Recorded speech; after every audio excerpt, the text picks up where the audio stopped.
Video பார்த்துக்கிட்டே subscribe பண்ணிக்கோங்க. நான் வந்துட்டு நைட்டே பாதாம் பிசின் ஊற வச்சுட்டேங்க. இது வந்து டிஃப்ரெண்ட்டாக கொஞ்சம் கலக்கி குடிக்கலான்ட்டு.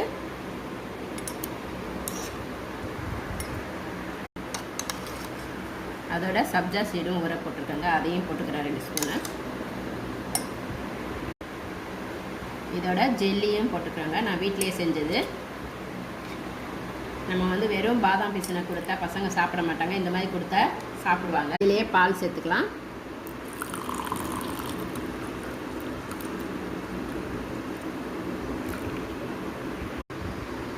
இதில் கொஞ்சம் சர்க்கரை போட்டுக்கலாங்க.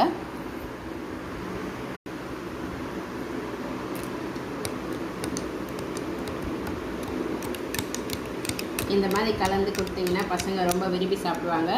நம்ம உடல் சூட்டையும் தணிச்ச மாதிரியும் இருக்கும்.